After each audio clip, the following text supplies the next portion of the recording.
So the United States was taken by surprise. They did not believe Japan would attack Americans on their own soil, but they did.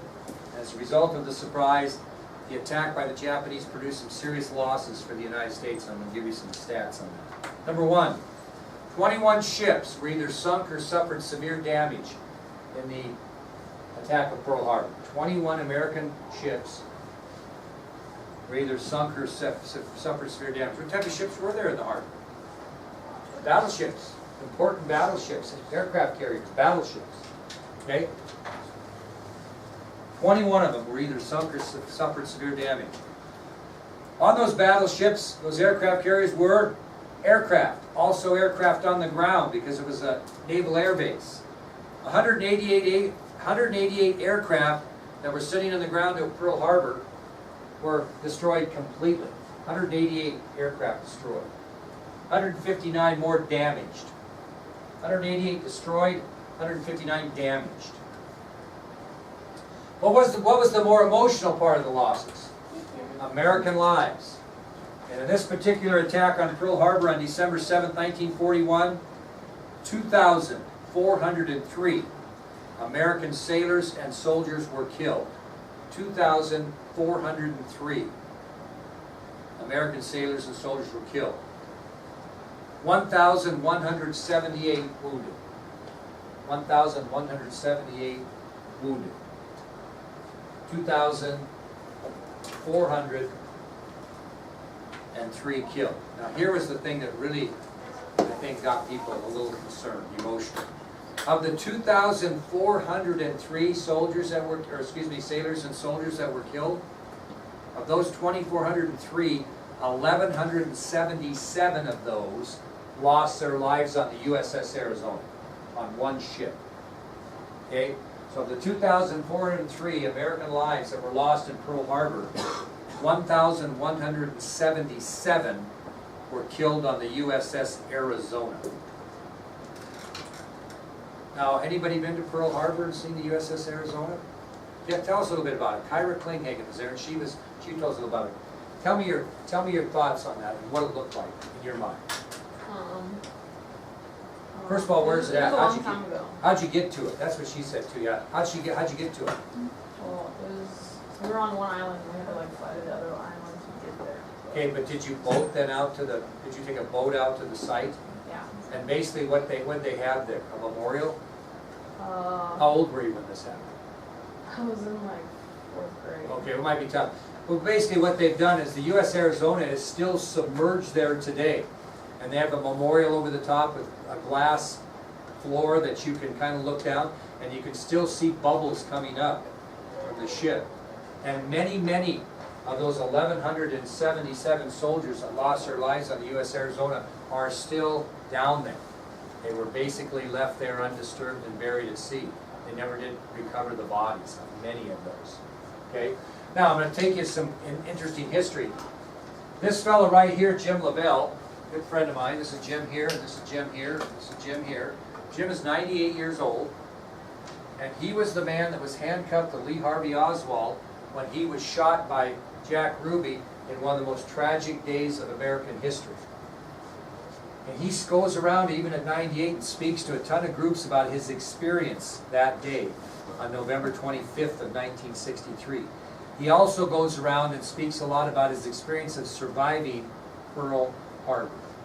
He was at Pearl Harbor, not on the USS Arizona, but on another ship, and survived that tragic attack. So think about his life and history. Not only was he a Pearl Harbor survivor when he was in his early 20s, but at 42 years old, he also was the fixture of a Pulitzer Prize-winning photograph when Lee Harvey Oswald, the assassin of John F. Kennedy, was killed and silenced forever. That'd be quite a legacy to have. You don't plan either one of those, do you? Right? Yeah. Did any like nurses die? I don't think so. I don't know that for sure. That's a good question. I'll look into it. Now, what were the Japanese losses at Pearl Harbor? I'll tell you that. 64 pilots, Japanese pilots, were killed, 1 captured. 64 pilots were killed, 1 captured.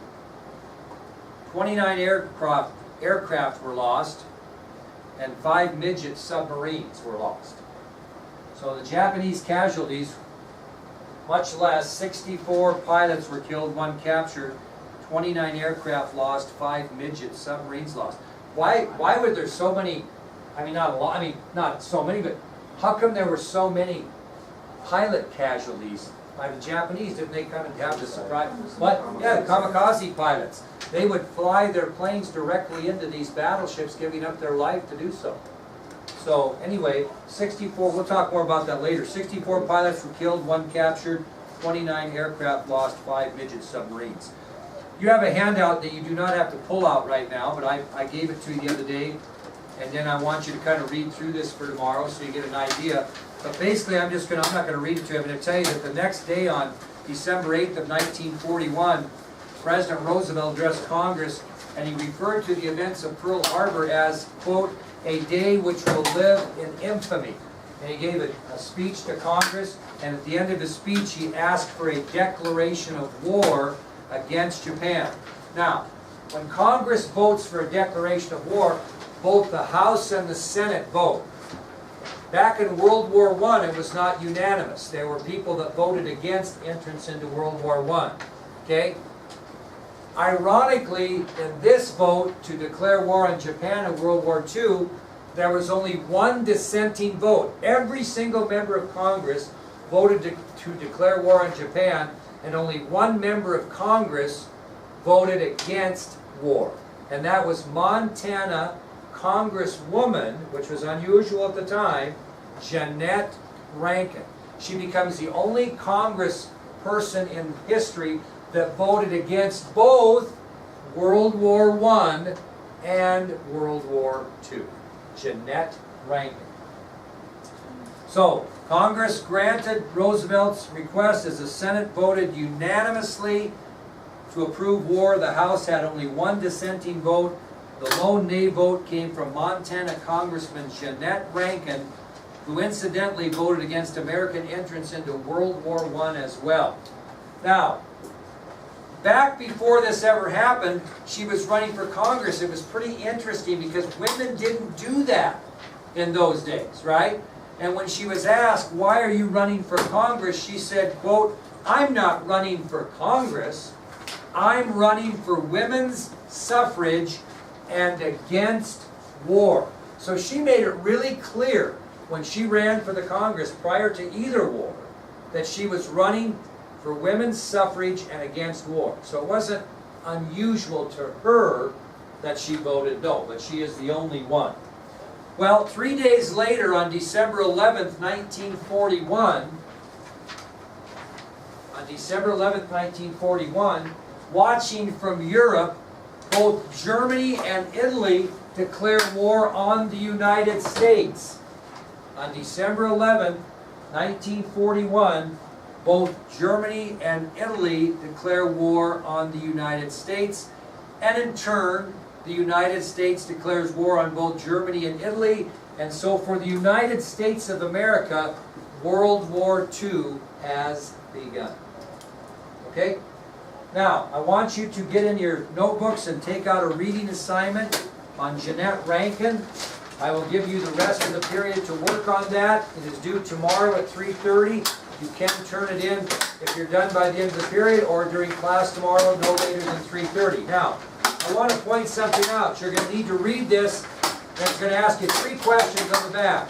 The first one is, how many members of the House voted against World War I?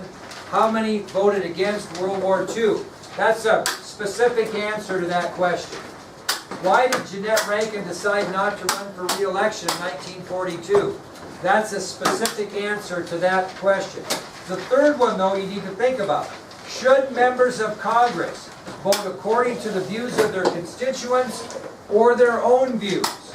Write a persuasive essay defending one of these viewpoints, and add paper if you want. In other words, did the people of Montana want her to vote against World War II, or did she vote against World War II because that's what she believed in? Should Senator Barrasso vote in what the constituents want or their own personal views? You pick either side and give me a persuasive argument of why you picked that side. Okay?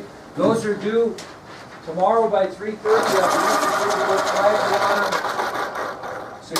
them in before you leave, or you can turn them in tomorrow during class, or you can turn them in by 3:30, whatever is your thought process.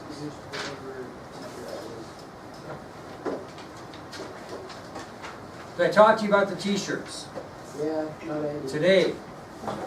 Okay, now, the t-shirts are gonna be 15 bucks a piece, so if you're fundraising, I'll just take it out of that deal. We'll talk about that tomorrow. You got your quote? Okay, because I told Cliff, my buddy Cliff that's gonna print these, that you were coming up with it, and that I would have it to him by today. So let's hear it, Missy. Started from 1750. Okay, just a second. Get started. Can we Started. just write it down for you? Yeah, which is nice and, yeah, so it doesn't get, write it really nice. Hey, third period had full confidence in you, even though I called you Ashton 4 times, okay? They had full confidence in you, Layton, full confidence.